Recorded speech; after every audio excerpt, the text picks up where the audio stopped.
कि फाइलिंग के हवाले से एजेके के अंदर अभी क्या है, मैनुअल है, सेमी है।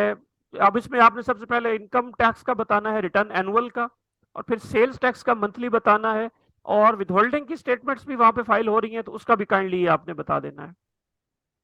जी सर, हो रही। अच्छा सर, देखें जो फाइलिंग की डेट्स है ना, वो तो वही है जो पाकिस्तान के अंदर है। ठीक है। मगर जो उनको फाइल करने का तरीका है वो थोड़ा सा चेंज है। आप जो एनुअल रिटर्न्स हैं, वो चाहे कंपनी की हैं, वो चाहे इंडिविजुअल की हैं, सैलरीड की हैं, वो ऑनलाइन होगी हैं। इनकम टैक्स रिटर्न्स वो आप ऑनलाइन दे सकते हैं। जो विद होल्डिंग स्टेटमेंट्स हैं वो आपको मैनुअली जमा करवानी पड़ रही हैं अभी। वो आपने मैनुअली देनी है डिपार्टमेंट। उसके बाद जो सेल्स टैक्स की रिटर्न्स हैं वो भी आपने मैनुअली ही सबमिट करवानी है। तो अगर किसी भी रिटर्न से रिलेटेड कोई आपकी लाइबिलिटी है, टैक्स लाइबिलिटी, तो वो भी मैनुअली आपका चालान जमा होगा और सही। डिपार्टमेंट में इंटीमेट हो जाए। सही। अच्छा, एनुअल का आपने क्या बताया कि अभी वो ऑनलाइन लॉग इन करके आप वहां पे कर पा रहे हैं? क्योंकि जी, पहले ऑनलाइन फाइल हो जाए। पहले हम यहाँ से ना मैनुअल वो कोरियर का किया करते थे उनको, एजेके अथॉरिटीज को ना।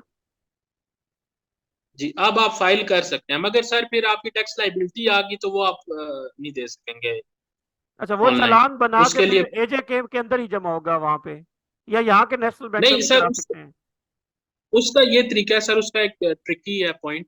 हम्म। जो आपकी इनकम टैक्स रिटर्न एनुअल है ना, हम्म। उसकी अगर आपकी कोई टैक्स लाइबिलिटी बनती है तो आप उसका चालान जमा करवा के उसको स्कैन करके, तो वो जो टैक्स पेमेंट का पोर्शन आ रहा होता है आपके रिटर्न के अंदर, वहां पे आप उसको अपलोड करते हैं, आपकी अपने टैक्स लाइबिलिटी को उधर खत्म करते हैं और सबमिट हो जाती है।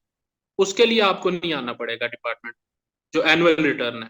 सही। और सेल्स हाँ, टैक्स और का क्या जो सीन है? विदहोल्डिंग जो विदहोल्डिंग्स और सेल्स टैक्स की है सर, विदहोल्डिंग स्टेटमेंट है या सेल्स टैक्स रिटर्न है, उसके लिए ये होगा कि आपको पहले चालान इधर जमा करवाने पड़ेंगे, अगर उनकी टैक्स लाइबिलिटीज वगैरह कोई बन रही हैं, या टैक्स डिडक्शंस जो उनने की हुई हैं, हम्म। विदहोल्डिंग टैक्स डिडक्शंस, तो वो जमा करवाने के बाद तो रेलिवेंट सर्कल में वो इंटीमेट करना पड़ता है, सबमिट करवानी पड़ती है मैनुअली, अच्छा, सेल्स टैक्स मैनुअली। की भी और विदहोल्डिंग की भी। और इसके कोई फॉर्म्स हाँ वगैरह डाउनलोड होते हैं?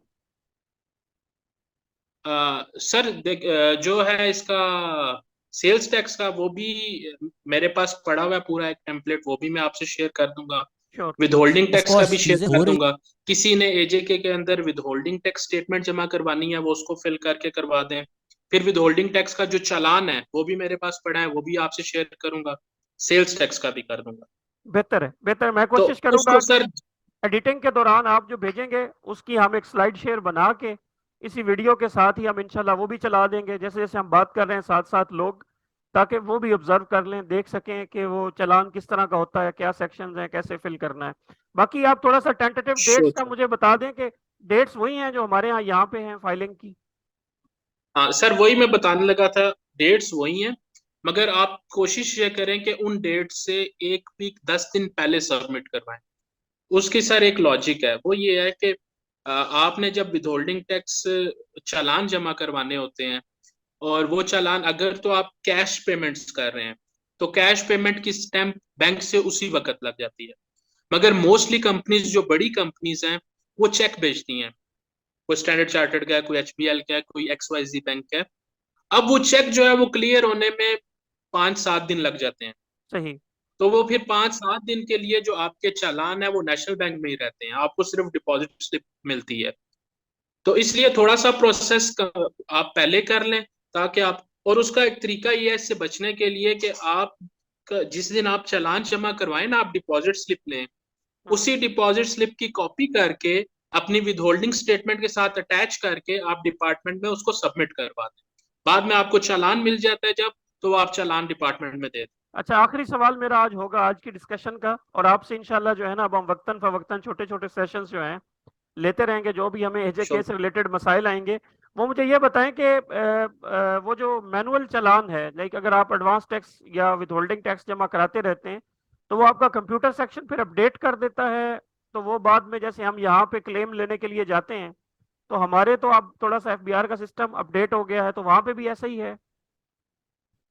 सर उसका ये होता है कि आपकी 4 कॉपीज होती हैं, वो चाहे सेल्स टैक्स की मद में है या चाहे विद होल्डिंग टैक्स है।